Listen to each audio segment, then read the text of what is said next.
আসসালামু আলাইকুম সুপ্রিয় ভিউয়ার্স, আজ আমি আপনাদের জন্য নিয়ে এসেছি দুর্দান্ত স্বাদের নারকেল চিংড়ি দিয়ে লতি চচ্চড়ি। পুরোপুরি ভিডিওটা দেখলে আশা করি কিছু ভিন্নতা পাবেন। তাহলে চলুন দেরি না করে রান্নায় চলে যাই। হাফ কেজি লতি কেটে ধুয়ে পরিষ্কার করে নিয়েছি।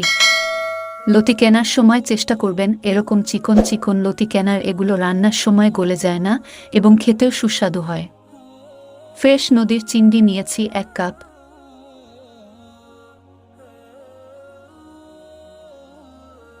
মাঝারি আকারের 4টি পেঁয়াজ কুচি করে নিয়েছি। কয়েকটা কাঁচা মরিচ ফালি করে নিয়েছি।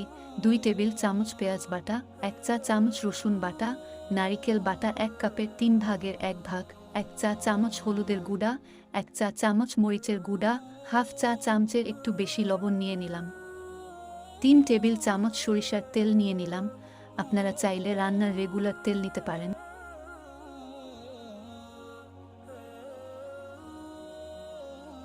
চুলায় রান্নার হাঁড়ি বসিয়ে তেল দিয়ে দিলাম। পেঁয়াজ কুচি দিয়ে দিলাম।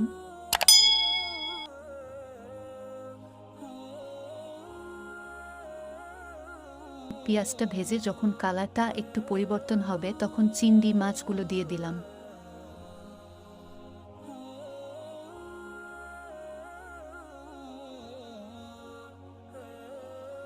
চিংড়িগুলো 30 সেকেন্ডের মতো ভেজে অল্প একটু হলুদের গুঁড়া এবং লবণ দিয়ে দিলাম। চিংড়ি মাছ পেঁয়াজের সাথে 1 মিনিটের মতো হলুদ লবণ দিয়ে ভাজতে হবে।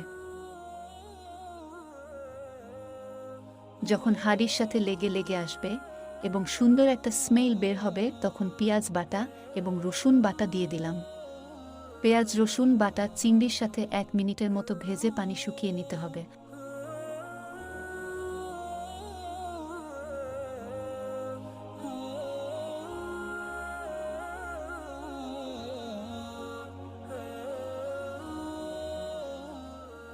হাফ কাপ পানি দিয়ে দিলাম। হলুদ মরিচ এবং লবণ দিয়ে কষিয়ে নিচ্ছি। বেশ কিছু সময় ধরে কষাতে হবে। রান্নার স্বাদ প্রথমত মশলার পরিমাণ এবং মশলাটা খুব ভালোভাবে কষানোর উপরে নির্ভর করে।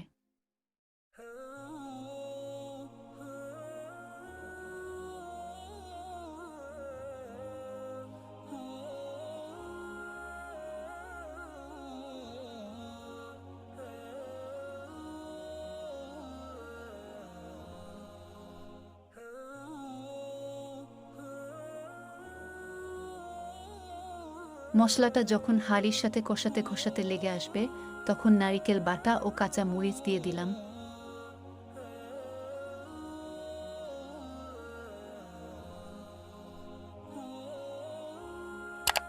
নারিকেল দিয়ে 30 সেকেন্ডের মতো কষিয়ে আরও 1 টেবিল চামচ তেল দিয়ে দিলাম। এটা মায়ের কাছ থেকে শেখা। মা বলতো প্রথমে যে তেলটা দেওয়া হয় সেটা কষানোর সাথে সাথে উড়ে যায়, তাই শেষে তেলটা দিলে রান্নার স্বাদ বাড়ে। তেল দেওয়ার পরে আরও অল্প সময় কষিয়ে যখন মশলাটা থেকে একটা সুঘ্রাণ বের হবে তখনই লতিগুলো দিয়ে নারকেলের বাটি ধুয়ে সামান্য একটু পানি দিয়ে দিলাম।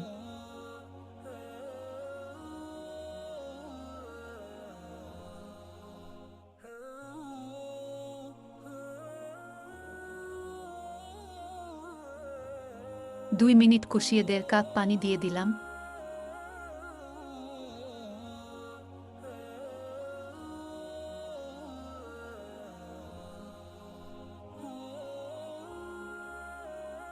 পানিতে বলক চলে আসলে ঢাকনা দিয়ে ঢেকে দিলাম। 5 মিনিট পরে ঢাকনা খুলে একটু নেড়ে চেড়ে দিলাম। অফ ক্যামেরায় আমি আরও 2 বার এভাবে নেড়ে পানিটাকে শুকিয়ে নিয়েছি। হাঁড়ির সাথে ঠিক এভাবে একটু লাল লাল হয়ে লতিটা লাগা লাগা হয়ে আসলে সুন্দর একটা ঘ্রাণ বের হবে।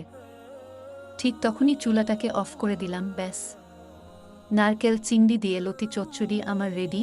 গরম গরম ভাতের সাথে খেতে অসাধারণ স্বাদ এটা। আমার পছন্দের রান্নাগুলো আপনাদের সাথে শেয়ার করতে চেষ্টা করি। আশা করি আপনাদের কাছেও ভালো লাগে। আর ভালো লাগলে তো একটা লাইক দিতেই পারেন, তাই না? কোনো প্রশ্ন থাকলে কমেন্ট করতে পারেন। এতক্ষণ ধৈর্য ধরে ভিডিওটা দেখার জন্য সবাইকে অসংখ্য ধন্যবাদ। আমার জন্য দোয়া করবেন। সবার জন্য শুভকামনা। আল্লাহ হাফেজ।